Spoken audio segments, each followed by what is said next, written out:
qui satisfait cet impératif, d'où la nécessité d'une révision du Code des douanes pour intégrer la possibilité légale d'adopter pour une liste limitative de produits considérés comme essentiels, et cette liste sera fixée annuellement par arrêté du ministre en charge du budget, un système de dédouanement spécifique à l'importation. Sur le plan de la transparence dans les lieux d'exercice du pouvoir de l'agent public, il sera procédé à l'ouverture des espaces de travail, surtout dans les bureaux de dédouanement. En effet, les efforts consentis en matière de dématérialisation des procédures, au lieu de créer un environnement nouveau, marqué par un traitement sans papier et sans usager, ont laissé des pratiques corruptogènes perdurer en l'absence d'une modification indispensable de l'espace de travail. Pourtant, un pays voisin comme la Gambie a adopté le système des open space pour les agents chargés du traitement et de la vérification des déclarations dans les bureaux de dédouanement.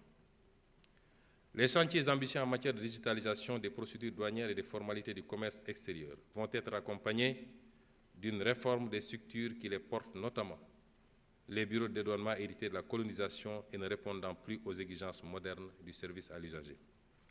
Nous renforcerons le programme de modernisation de l'administration des douanes, le PROMAD, particulièrement dans ses aspects surveillance du territoire douanier et lutte contre la criminalité transnationale.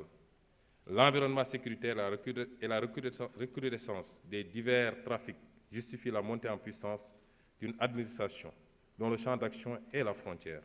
Il s'agit de digitaliser la surveillance douanière avec l'érection d'un centre de commandement des opérations qui intègre les outils les plus modernes de suivi d'abord de l'action du service sur l'étendue du territoire, suivi des moyens humains et matériels pour l'efficience et la transparence, mais également du mouvement des expéditions et autres cargaisons pour éviter les détournements de destination préjudiciables au trésor public. Et enfin, avoir un regard permanent sur les points névralgiques de la frontière, avec des vidéosurveillances, l'utilisation de drones en appui à des unités avancées qui serviront également au partage de renseignements avec les autres forces de défense et de sécurité.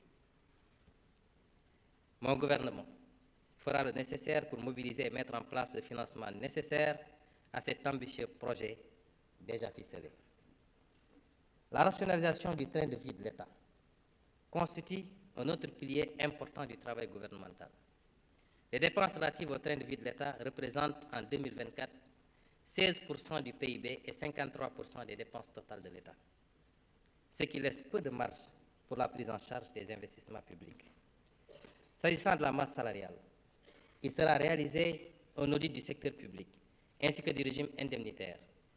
Il y est recherché plus de performance, mais également plus de transparence et plus d'équité dans les recrutements, les promotions et les traitements salariaux.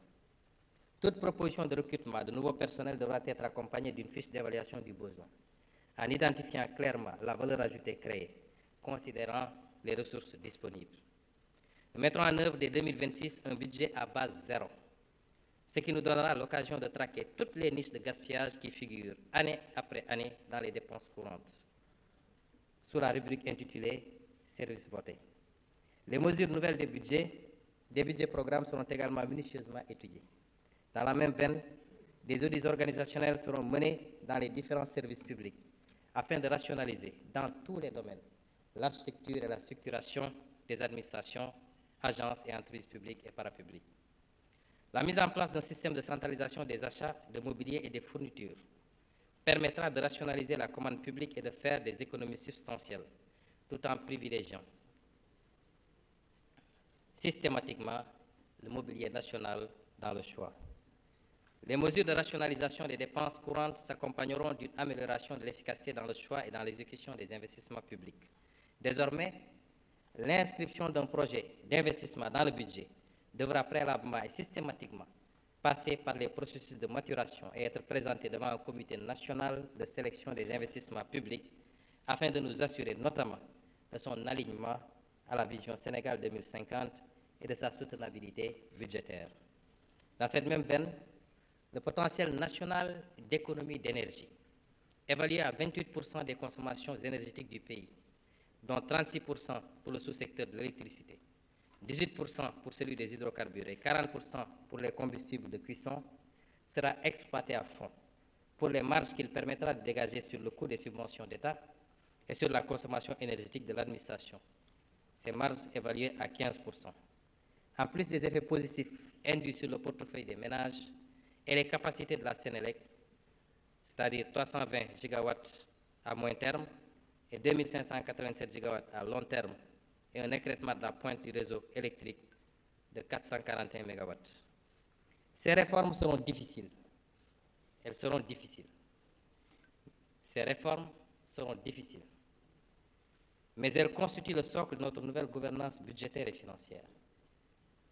Elles nous permettront de nous projeter dans une nouvelle trajectoire budgétaire qui alliera une consolidation progressive vers un déficit budgétaire de 3% dans un horizon d'au maximum 3 ans. Je rappelle que l'audit des finances publiques a révélé un déficit public de plus de 10% contre 4,7% initialement annoncé par le régime sortant. Donc d'aller vers un déficit budgétaire de 3% dans un horizon d'au maximum 3 ans et une prise en charge maîtrisée des investissements structurants et de soutien à la production, ainsi que des dépenses sociales et climato-sensibles. Conséquemment, l'encours actuel de la dette publique, qui a atteint des proportions difficilement soutenables, c'est-à-dire plus de 85% contre 74% initialement annoncé, devra être ramené sous la barre des 70% au plus tard en 2029. Monsieur le Président de l'Assemblée nationale, honorables députés, je demeure convaincu qu'il ne peut y avoir de développement sans investissement domestique en monnaie locale. Il ne peut pas y avoir de développement sans investissement domestique en monnaie locale. C'est fort de ce constat que mon gouvernement compte faire de la promotion des mécanismes innovants de financement le principal levier de mobilisation de ressources domestiques auprès des ménages, des entreprises non financières et des investisseurs institutionnels.